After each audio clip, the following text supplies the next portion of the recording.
welcome to our No Bad Days Simple Wellness for Women show. I'm Jolene Fisher, your host, and every episode of the No Bad Days show will give you a glimpse into the life of another woman. She'll share her stories, her triumphs, and the lessons that she's learned along her path. And my goal as your host is to bring you topics that are relevant and encouraging to your life, because I want you to be inspired to be the hero of your own story. And this is why I'm introducing you to brave women like CJ, who are doing hard things in her community and in HRC Ministries, and you're going to learn more about that, and truly living out the No Bad Days motto in their lives. And so I want to introduce you guys to CJ Curtis, and she has been a friend of mine for a few years. We met through just my holistic health paths, and I love going to her shop, the Garden Cafe, which you can see she's in right now, and bringing people on coffee dates there. And so let me give you a little bit of a background in what she told me in her bio. So CJ today will be talking about having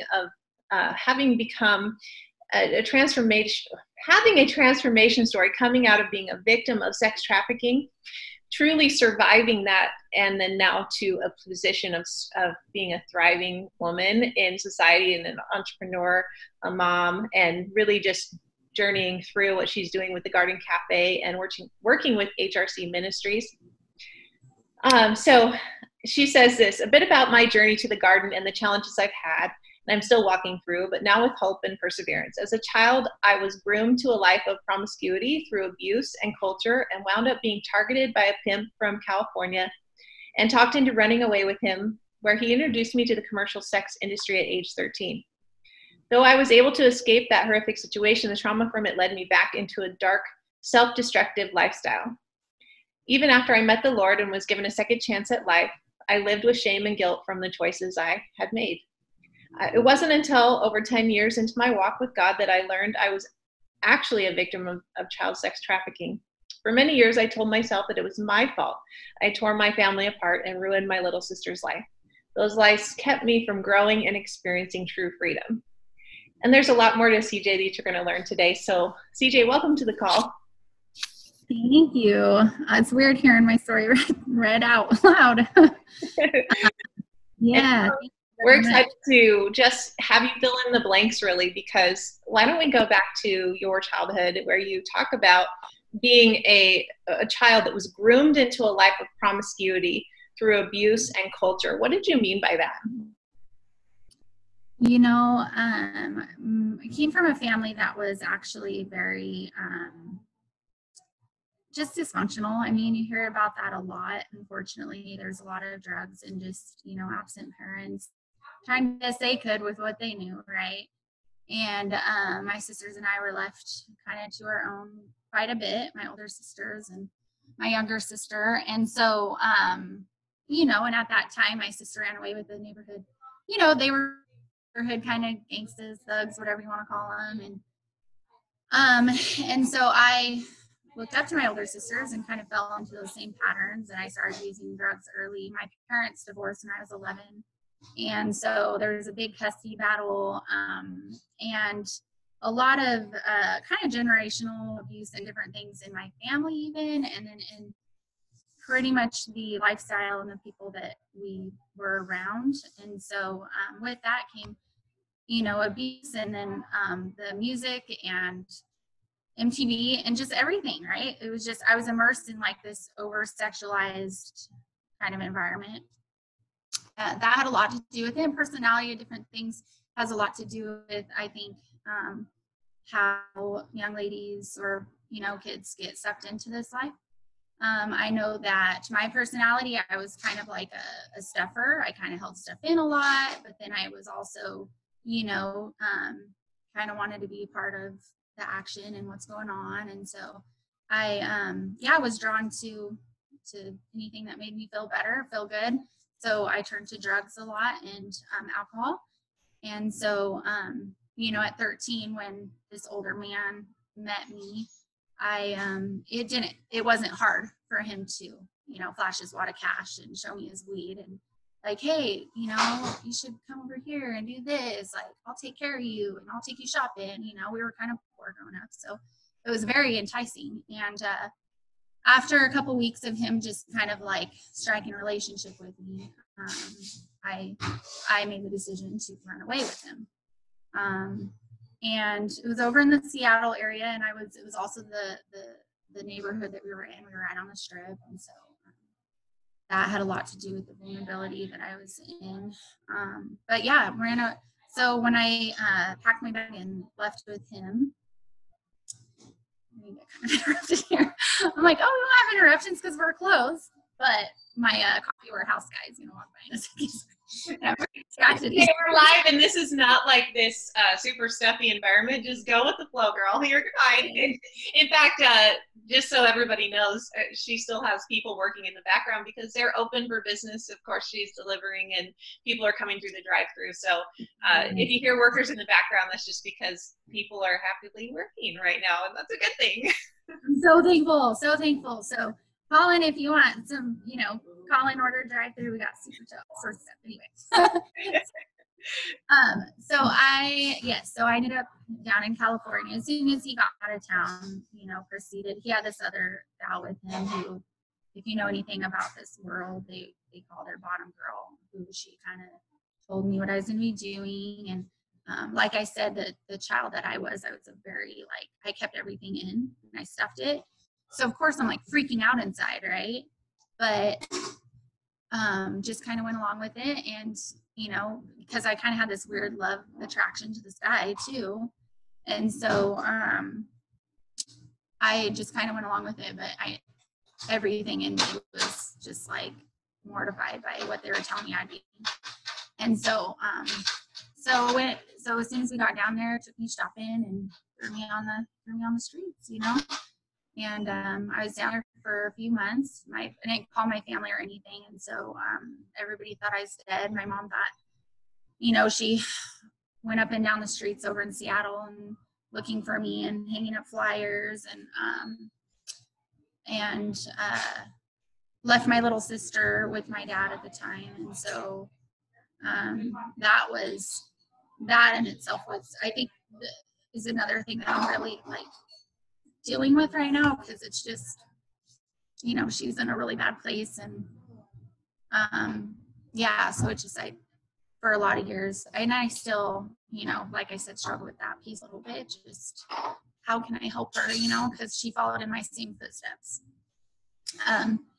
Anyway, so after being gone for several months, it was kind of a seed was planted that he ended up leaving me with his nieces, who were even more abusive. This guy was very abusive. I mean, he'd throw me in ice baths. He would, one second he would love on me, and the next second he would, hit me and punish me basically if I did anything wrong. And so when he ended up leaving me for a few weeks, and I found my way out, and I was actually able to get someone to help me get a bus ticket home. And when I came home, found my family in even more, just wreck than I had left, basically, and really blame myself a lot for that. So to numb that pain, I turned to drugs and harder drugs, and just kind of went on a, while, whatever, and would be gone for weeks at a time. And then my mom, bless her, she's always tried so hard, even considering the trauma and everything that she's been through. But she was able to get me into a really good program down in Florida that, I was able to work through a lot of these issues. And that's actually, I think, what has ignited my passion for HRC and just getting, these communities around these, individuals. Thank you. Anyway, this program was great. I was, I think, able to get a lot of healing and stuff took place there.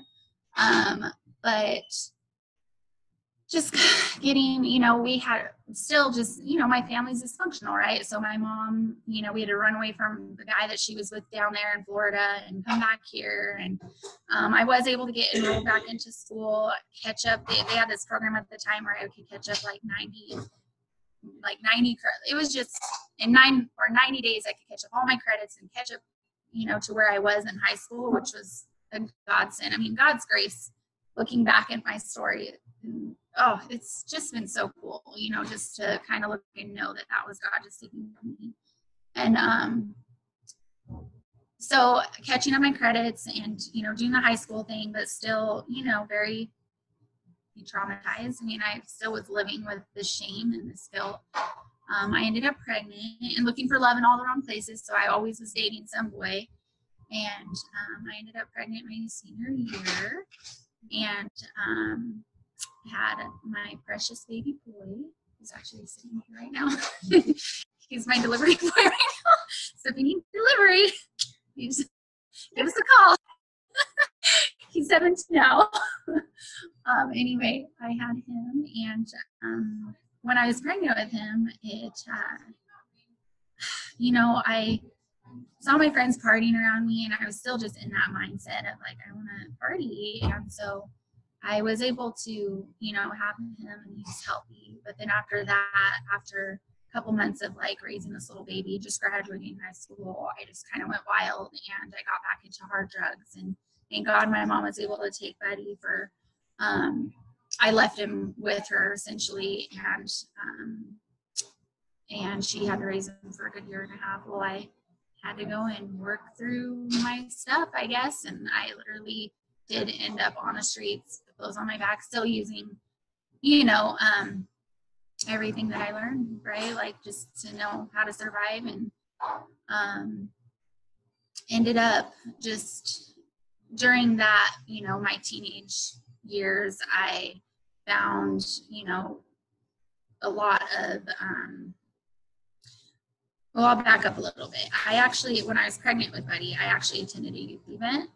And this is kind of a really important part of my story too, because my heart for youth and having a 17-year-old and being that age when I was trafficked, and it's just very important to me to know that I had this youth program that I went to and really accepted the Lord, right? I raised my hand and so unfortunately, I didn't really start following God. I still had to figure out a lot before, but I had Buddy, and I basically just remember where I was. Like I was downtown, like on the Maple Street Bridge when I cried out, literally with the clothes on my back. I lost everything.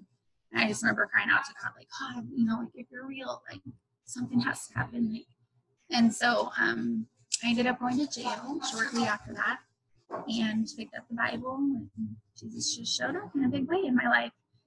And so, and of course the ministries that came in to the jails and the testimonies that I heard through them. So just really inspired me, which is so much of where I'm at now and why I do what I do. I love your story. It's a truly redemptive story, and redemption stories they're just incredible too, to see the need in our community. I would guess my next question that naturally flows from this is, we drive by a girl on Maple Street Bridge, let's just say, and we see her only with the clothes on her back and looking pretty distraught and dirty and homeless. What is it that you would like to tell the community to look up and see the need? What kind of... Man, just don't be so quick to judge somebody, right? Everybody has a story. Whether that was their own trauma or the trauma of their parents, it's generational. So absolutely don't be so quick to judge. That would be a really good takeaway from that. And there's hope too. I mean, I literally am a minority. There's not a lot of people that make it off of those types of hard drugs and out of that lifestyle with all their teeth and all their, and so I was in such a bad, dark place, and I made it out. So there's always hope too. There's not everybody, like my little sister, there's hope for her. She's been in a lot longer than me. But there's hope. Like, I'm not giving up. Right. For sure. So, yeah. So after, really giving my life officially to the Lord, I still didn't, when I got out of jail, I still didn't have, it's community. It's all about community, right? So I didn't have the community at that point to get into. So I kind of went to my old friends, and invited him to church. No one would go. I went by myself with me, and they kind of just laughed it off, like, haha. And then I met my husband at the dance club. But daughters went to Christian school, so, oh, you're a Christian. So it's just really, ironic. We met at the dance club and probably have had a few too many to drink at that point. But his daughters went to Christian school, so I'm like, oh, Jesus, yay. And he took me out on like my first real date, like a week later. We played phone tag a little bit, and took me to like dinner and a movie and brought me a little gift. And it was like, oh, this is a real date. This is what it's supposed to look like. Because at that point, I dated a lot of guys and hadn't got that kind of treatment. So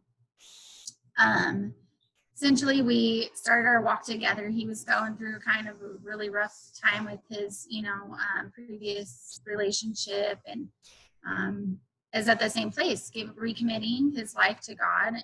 And we really got to our journey together. You try my church, I'll try your church. Well, at the time, my church was Grace Harvest. It's now One. And it's where my grandma dragged me to when I was a kid, and she had to force me to go, and a lot of weekends. And we ended up going there and loving it. And we were part of that church community for like 14 years and still love them, our family. And it was just a huge part in my recovery and my walk, because I had a healthy community of people. But I had to make hard decisions, which we all do when we're stuck in that life. I had to cut off a lot of people that I knew I wasn't strong enough to be around. Not that those people are bad at all.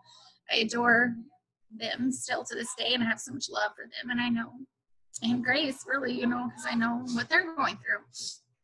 And, but I had to just pray for new friends, and God in His awesomeness really blessed me with some new, just a community of people, healthy people, and started serving, and just, God transformed us both, Jason and I, slowly, and we, had our kids involved, and so it just made a trickle effect to our family, and the positive, so I'm just very thankful for that community piece. Absolutely. I would agree with that 100%. The community, especially through our church, has really revolutionized our lives. What was it about that community in particular, or was it serving, that transformed both of you together as a couple? I think the serving piece was huge. Funny story. I actually was checking my kid. He's like 3 or 4 at the time, into the nursery, and the lady looked at me and she's like, you look like you're really good with kids. Would you want to serve? And I was just like, I literally looked behind me like, what? Me? Like, you're asking me to serve with kids? Because I was just, I came from this life, and like, if you only knew. And sure enough, I went through this interview process, and I started serving with my son and moved up with him in his classes. And it was life-changing, because a lot of the times, like, I didn't choose to smoke that cigarette, or, because I'm like, what if one of my kids sees me, or it's just the accountability piece, that's how it had to be, like, kind of for a long time at that point in my walk. And so it was a big part of it. And then also praying for friends, like I said, and then being approached by who's my best friend today, inviting me to this group, this quarter life group, who are, people in this similar stages of life. And and then just meeting a group of ladies who are still my friends to this day, who have similar, are healthy, and, and so just being able to have someone to hang out with that's, where I want to be and go. And so it's big. It's a big deal for sure. Still is. Yes. I mean, it's well known that the 5 people you hang around with the most are going to influence you and your decision making. And so you can be the same in return for other people. And you were that for those kids for all those years, and influencing them, which gave you that accountability. I love that, because community does give us accountability. And we need to show up as our true authentic selves in a way that feels supported, but also not non-judgmental. And that's an important thing to have is a group of people that you can be yourself around and know that you can be used to them. Yeah. I think I needed that. It was probably 10 to 12 year span of just serving and going to church and getting my health back. Not that I really was super healthy at all growing up anyway, really just like finding my health. Started running with my new friend. We started running together and we made it like a block, and we're dying, but now we're running, 5-10 miles, and we could, it's pretty cool. But I think that span of time and just how, really important it was just in the process that I've been through of transformation, and how it just goes to show for me, like, I think having health in our body and my body and like having that is so important, because I think a lot of people get stuck, because if you're sick, that's all you can think about, right? It's just like with addiction and different things like that. When you struggle with those, with any sort of sickness in your body and stuff like that, it's all you're going to see, and that's all you're going to be focused on. So it did take a while for me to really get my health on track. And so I know that God had, in his providence, brought, who the people and the circumstances at the right time. His timing was perfect. And so I did, I think, hold myself back a lot in a lot of ways, because like I mentioned, the shame and the guilt and the lies that I replayed about, like, it being my fault. And I never really opened up about that part of my story. I would just like chalk it up to, I know my husband knew, and a couple key people in my life kind of really knew what happened, but it was a shameful thing. I didn't want to talk about it. And it's still, it's hard, definitely hard to talk about, but when my friend, so one of my friends who did hear bits and pieces of like, oh, I ran away with this older man when I was 13, and she just kind of knew, she could read between the lines, and I think she saw, works with social issues and different things like that. And so she sent me a book, and I finally got around to reading it. It sat on my nightstand for, I don't know how long, but when I started reading it, I couldn't put it down, because I was reading my story. This 13-year-old girl was targeted by this man and, introduced his life, and I couldn't put it down. And at the end of the book, it talked a lot about a lot of statistics and different things, and just really a lot of those memories, like I opened myself up to a lot of those memories and stuff like that. And so, and reading, over 200,000 ladies just in the United States are caught up in this and are trafficked.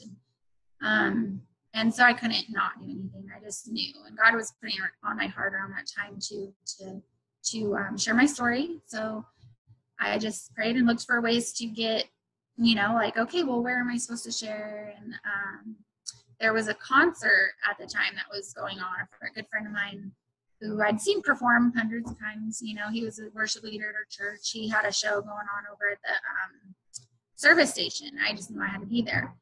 And sure enough, at the end of this show, Caleb caught up and started talking about HRC. And this was literally right after I read this book, and I was like, okay, where am I going to share? What is this? And talk about HRC in the safe house. And it was just like bright lights, like, oh, that's where I need to share my story. And so I did end up connecting them right away. Fought it a little bit, but I went and shared my story for the first time with like my whole, this is what happened with his parents, which, are like my spiritual parents right now. They're so, the Altmeyers are awesome. And then they asked me to share my story at some churches and things like that. And so I've just been obedient to just share when asked.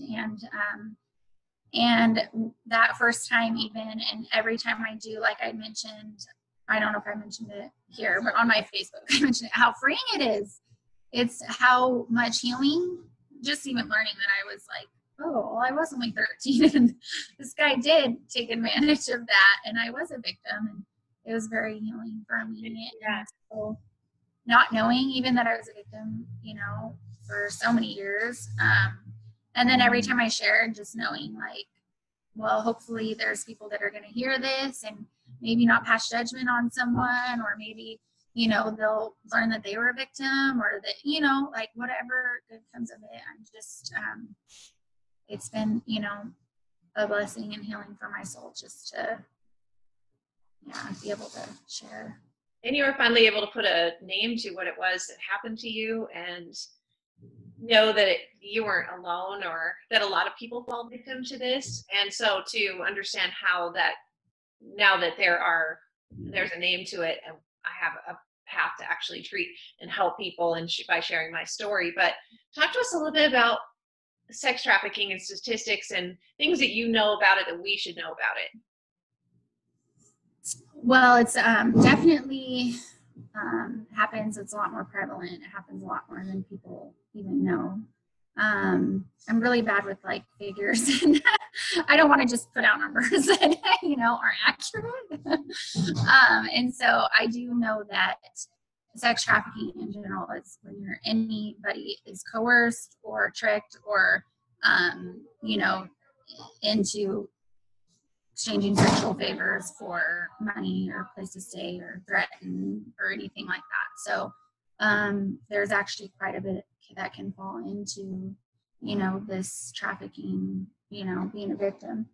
And so, you know, I think we are learning a lot about, you know, like there's a lot of people like myself who just don't even realize. I mean, even when talking to young ladies that I've helped mentor, I mean, they don't even realize, or they don't even know like that they were a victim. You know, they're in their heads, they were just, you know, like, I needed a place to sleep, so I did this, and, you know, or they're victims, you know. And so so there is just a lot more being done, a lot more awareness being raised, but there's still not a lot. There's like no resources for you know, programs for these ladies to get into. I mean, it is really difficult, which is why I love the work that we're doing at HRC and trying to just build a network, a national network, and get involved, you know,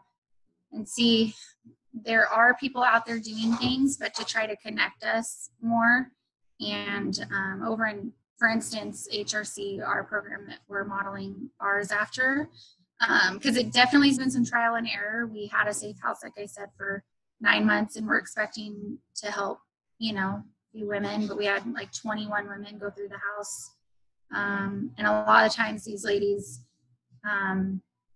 they'll come and they'll go, and, you know, they're very traumatized. They just need a lot of help and resources. And so we just weren't really equipped at that point to, you know, house all of these ladies. And so Caleb and Sarah spent some time and traveled around and found one over in Bellingham,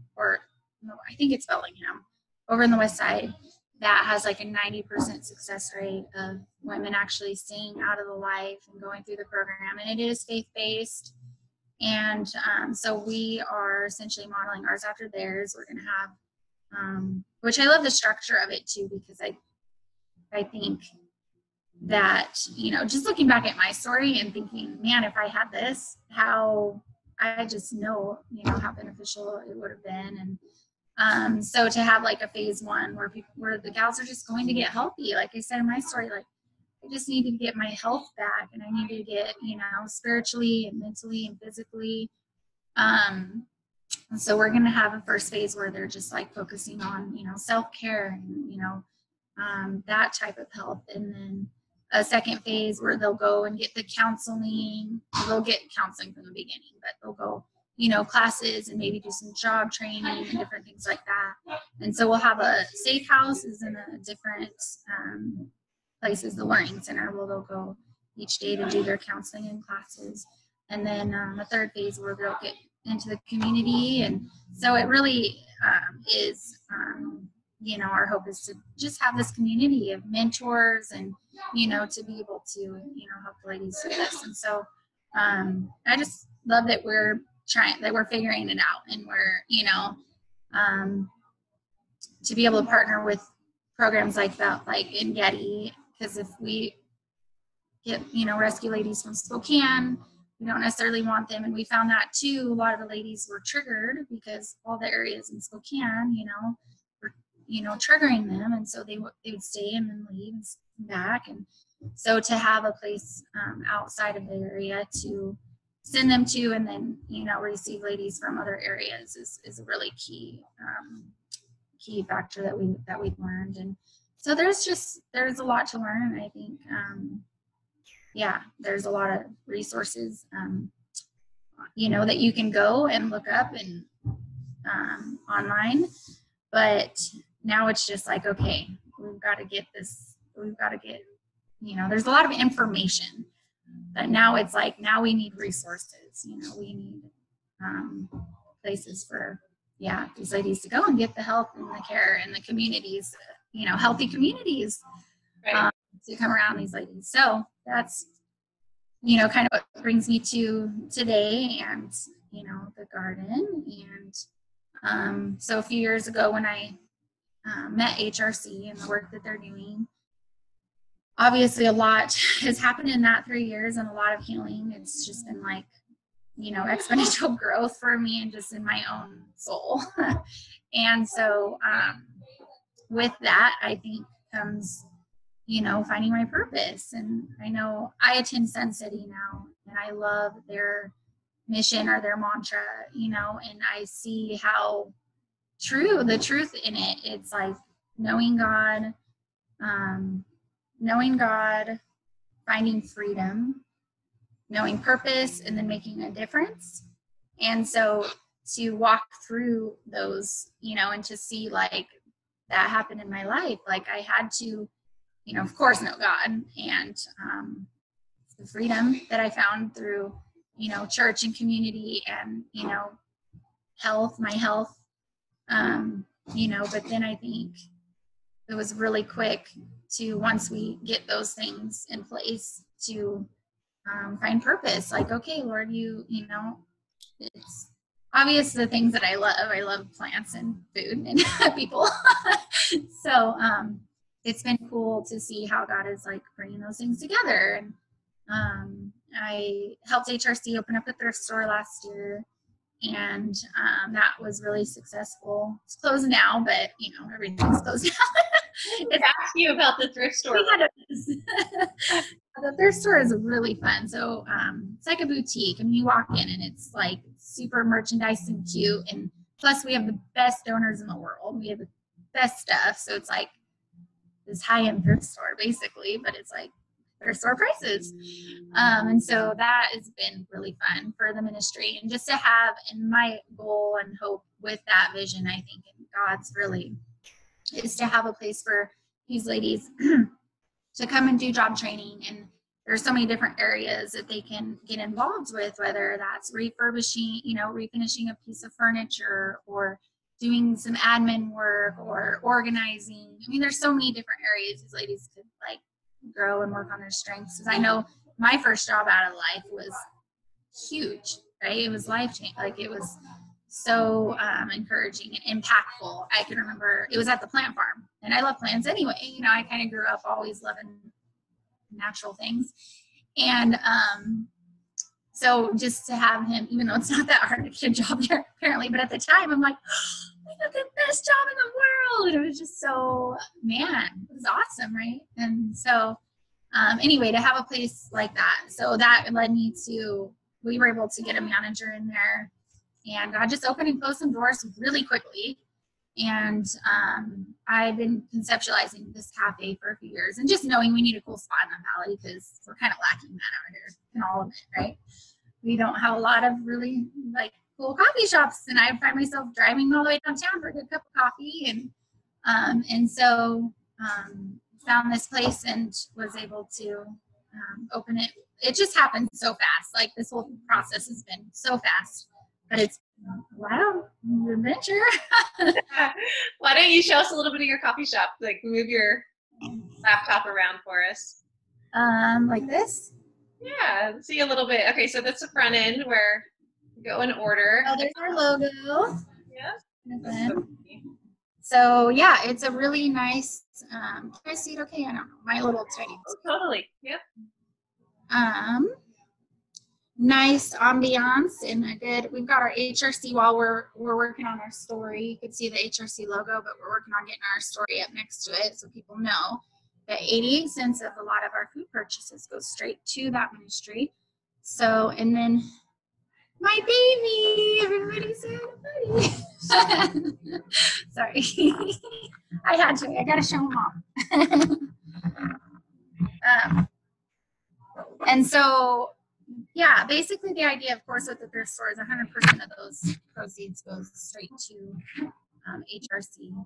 And then here and we were, just kind of decided like, I really want it to be a for-profit business because I want to be able to grow and expand and just do different things. And so, and kind of have more freedom and the choices and different things that we do here. So, I wanted to support the nonprofits. And so, specifically HRC, and we're starting with that until this program is like running smooth. So I'll probably be donating to HRC forever, but I also have partnered with other nonprofits and hope to do some fun partnerships with other places too. But to have it, so it's a social purpose. So it's the Garden Coffee and Local Eats SPC. So the social purpose corporation piece is just for environmentally and community focused and conscientious, and we're gonna and then that gives us the freedom to donate a portion of our sales to HRC. So and we're really trying to focus on healthful food because that, like I said, was such a big part of I think the success and why I am here today because I started, just eating right and getting, that holistic, just mind, body, and spirit and mind, right? And so that's what I really want my hope is here is to be able to offer things for people that are healthy for their souls, and their bodies. And so we have some healthy options and, I try to just source everything locally too. I mean, I have local honey here, and our coffee is local. Indaba, best coffee in Spokane, I think. Indaba is the local roaster who also has a socially, very socially purpose, business. And yeah. What's your most popular menu item? Oh, right now our toasts are going crazy. I mean, okay, before this all hit, it was our toast because they're fun to come in and dine in and have a nice piece of, toast and avocado toast. So we have a special that we roll out. We roll out different specials right now, honey nut, and that's been very popular because we're using our good to know local honey and some super seeds and some bee pollen. It's just really good. And then our super toast. But now that it's in, it's all like to-go stuff. They haven't been as hard. They're still selling them out the window, quite a few of them. Now it's our burritos and our bagels because they're easy to grab and go stuff. But our burritos are awesome because we make them in-house and, they're just filled with quality ingredients. And so they're really popular as well. So. I love the fact that you can go there and rent a table or call in ahead of time and rent a table for a party of however many you need to have a meeting or a gathering. Yeah. That's pretty neat that you do that. Yeah, we do, and we do offer after hours, and we have rental options too for the space when the world goes back to normal, at least. Exactly. Lots of seating options there, which is really nice compared to some of the other local eateries and places around town that you can have coffee at. So we really appreciate the Garden Cafe. Been there lots of times. Yeah, it's got little pockets of different. There's a kids corner where we have some kids toys and a comfy couch and stuff like that. So it's been fun. For sure. My favorite part is when people come in and it's like friends, like they see like all their friends and they come in and run into people, and it happens all the time, like all day long. People are coming in and running into old friends and stuff. So it's kind of fun. Yeah. Well, I think that's Spokane for you too, right? It's just a tight-knit community. Everybody knows everybody. And even though it's a pretty big city, at least the Spokane Valley, I feel like is that way. So CJ, tell us where the Garden Cafe is located. So we are at 213 South University. excuse me, it's right where Appleway meets University, and by the Rosars, and right next door to Just American Desserts, you'll see our logo and our white sign. And yeah, lots of parking. Like I said, lots of seating. And we just started our online ordering. We got an ordering like online website, I guess. So you can order and delivery and pickup service right now. So it's kind of cool. We're getting all that dialed in. So we're using this, challenging time to really dial in our items and things like that. So it's time to innovate, right? Yeah. You have to. Yeah. But once this all ends and people come back to the shop, at least they'll still have that option if they want it. So that's always nice. Yeah.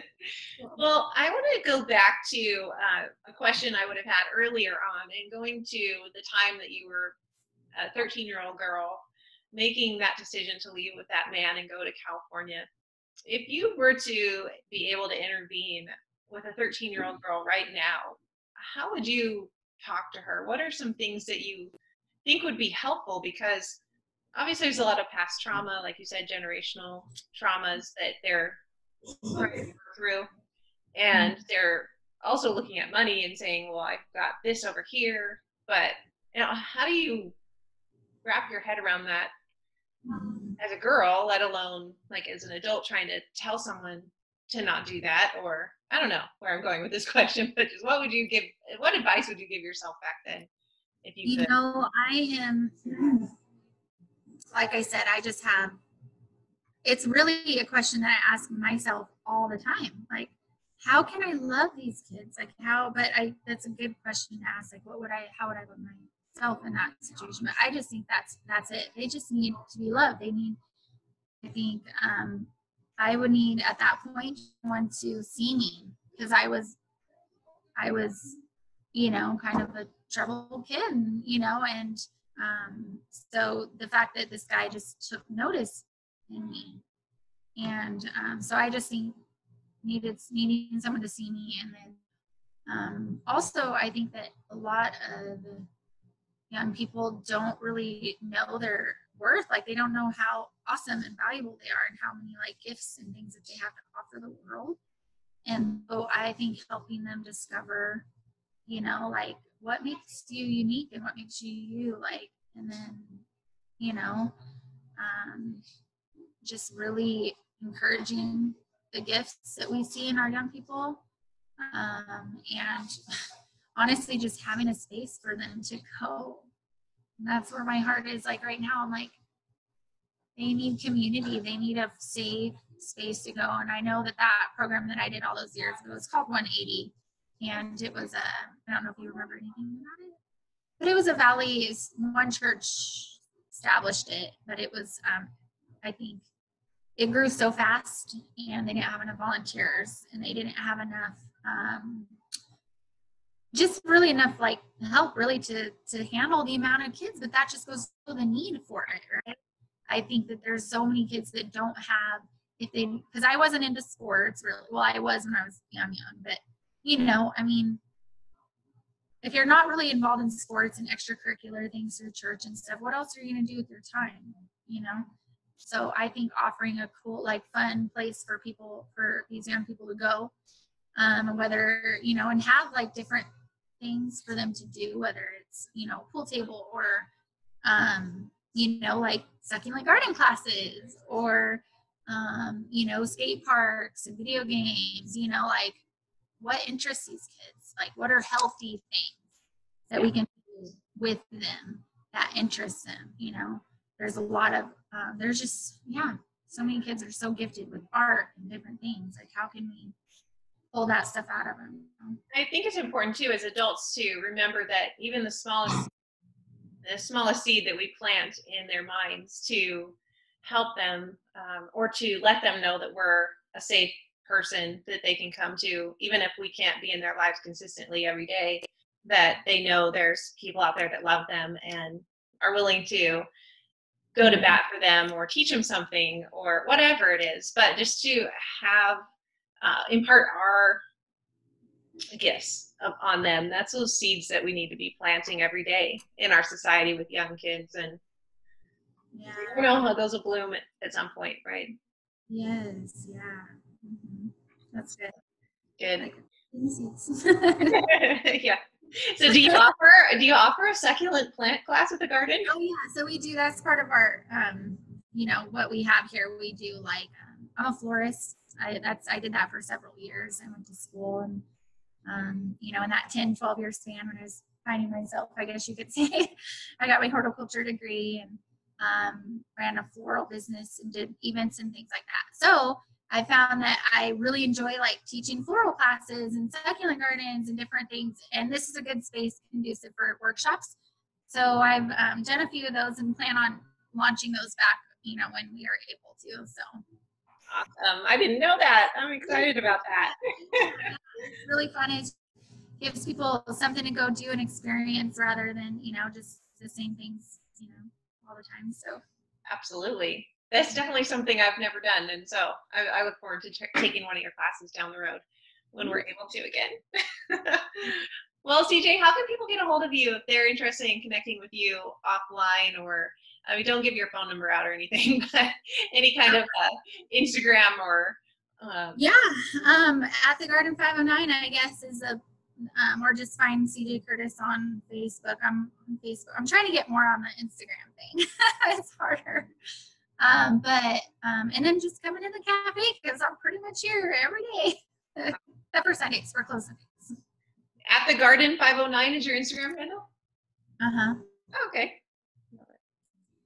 Well, we appreciate you being on today and telling us your story. And a lot of people were watching, so you can go back and read some of the comments. We had some really sweet comments of people who were just saying they're praying for you and just kind of like agreeing with you, giving you lots of hearts and thumbs up as you were talking. So it's fun. You should go back and look at those. But any questions for CJ? I did type that in the section here. If you guys have any, I'd love to ask. Oh, she says, can you say your location one more time?